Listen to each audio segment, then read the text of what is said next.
a lo que comentaba de regresarle, o más bien dicho, de recompensar los esfuerzos que el sureste ha dado al país y particularmente Tabasco.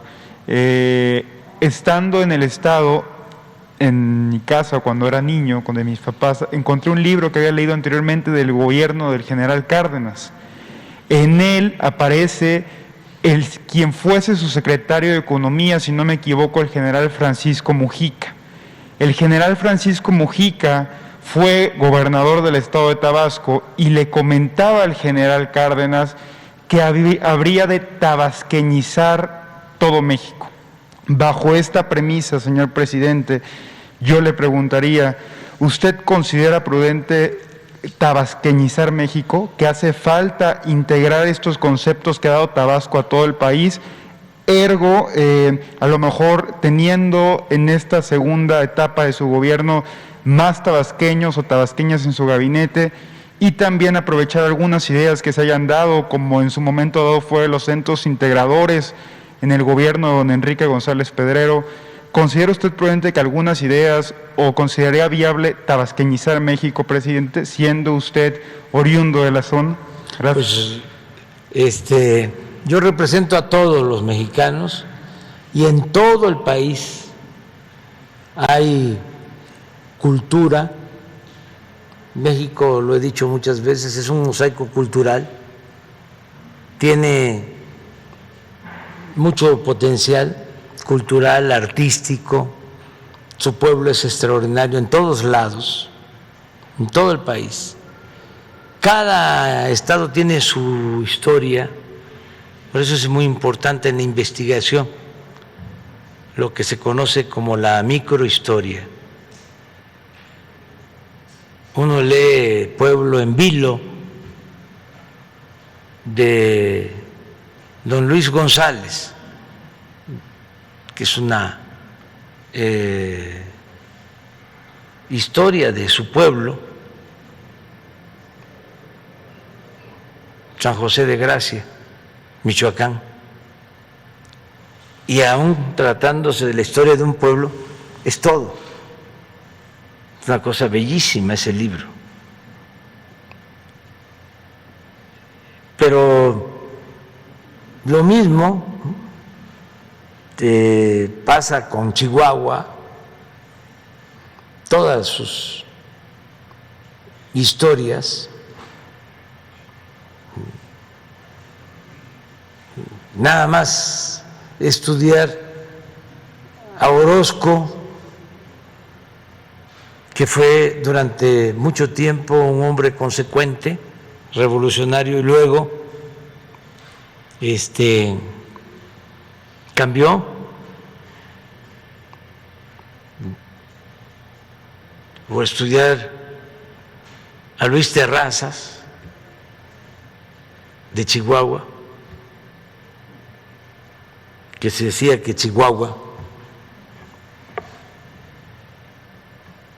que Terrazas no era de Chihuahua, sino Chihuahua de Terrazas. Villa, hay un libro que se llama, creo que La sangre al río, sobre Parral, la historia de una familia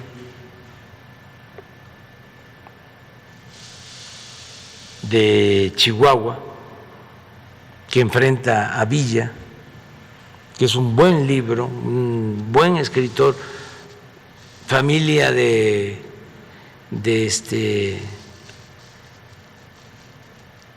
los Herrera, de Maclovio Herrera, es la familia que enfrenta a Villa, pero el libro es extraordinario. Ahora que estuvimos en Torreón, hay un libro se llama La Casa del Sufrimiento Ajeno o algo así,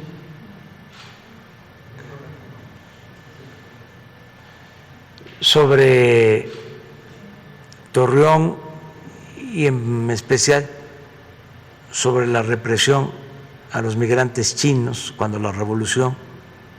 Es un buen escritor.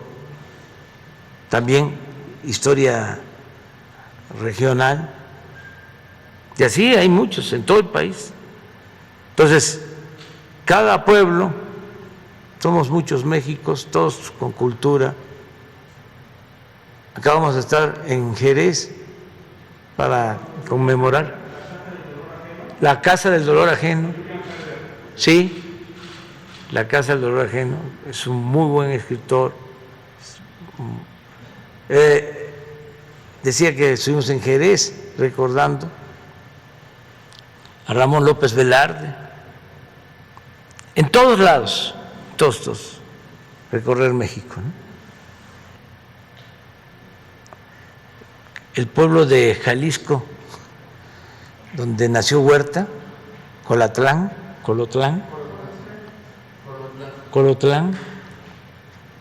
les platico una anécdota. Un día llego ahí y se trata de Huerta. Ustedes saben qué significó. Yo soy maderista. Entonces, ahí en la plaza empiezo a hablar de la necesidad del cambio, cuando estábamos en oposición. Entonces un señor me dice, ¿y qué opina de Huerta en su pueblo? Entonces, como ya conozco yo a la gente, ¿no?, la idiosincrasia de los pueblos, pues fui cuidadoso. Pero ahí tienen una idea distinta de Huerta en su pueblo. Entonces, ese es México. La frase de el general Mújica se aplica porque a él lo mandan, siendo michoacano, es un revolucionario intachable, es al que más admiro de los revolucionarios.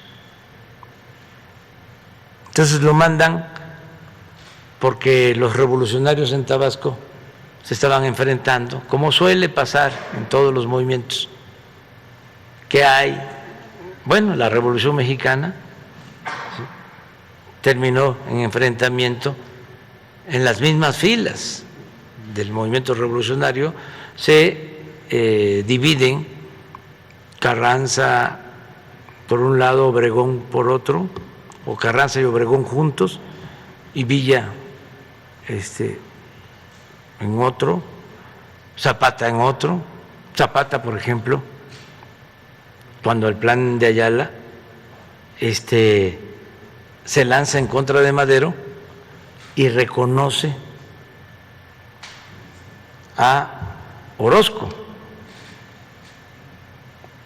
a Pascual Orozco, que luego termina muy mal,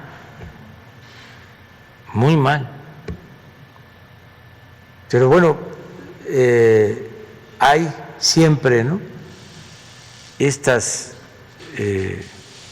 confrontaciones en la historia.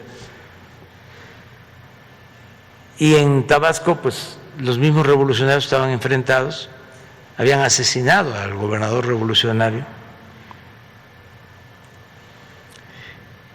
y va a poner orden el general Mújica y gobierna Tabasco como un año,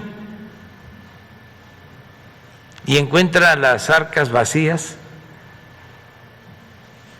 y gobierna también que cuando termina su misión,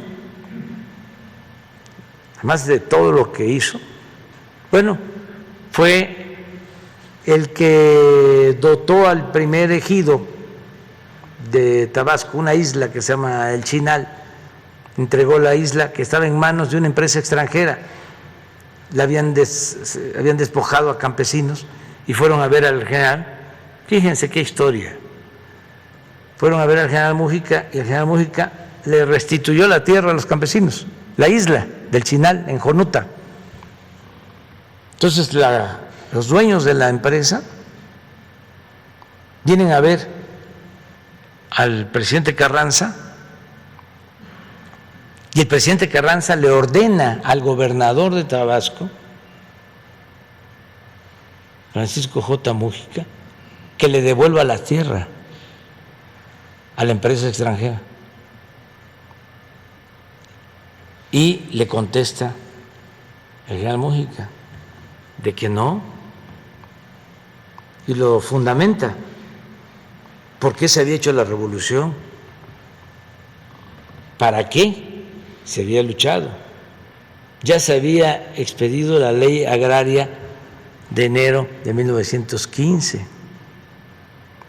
Pero al final de la carta le dice, si usted considera que se le debe devolver la tierra a esta acaudalada compañía en contra de sus dueños originarios, los campesinos, le pido de manera amable que piense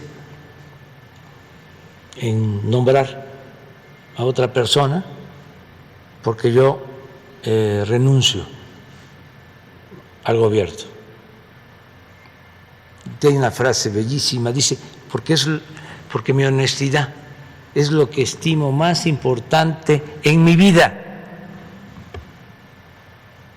Y ahí va la carta, pues ya no pudo Carranza y se quedó el general Mújica. Pero lo interesante de esto es que termina el gobierno y deja dinero en la caja. Entonces, en su informe dice cómo lo hicimos. Dice, con un manejo honrado del presupuesto y con pequeñas reformas. Entonces, ¿qué es el gobierno? ¿Qué es un buen gobierno? Es manejar el presupuesto con honradez. Entonces, el general Mújica fue el que dijo, hay que tabasqueñizar a México. Y después el general Cárdenas, ya estoy presumiendo, ¿no? Dijo, Tabasco, laboratorio de la revolución. Y yo tengo el orgullo, también permítanme presumirlo, de que en mi estado no tiene fuerza política el conservadurismo. El Partido Conservador en la pasada elección, en la elección estatal para diputados, obtuvo el 1.5%. Así es Tabasco y no como lo pintan.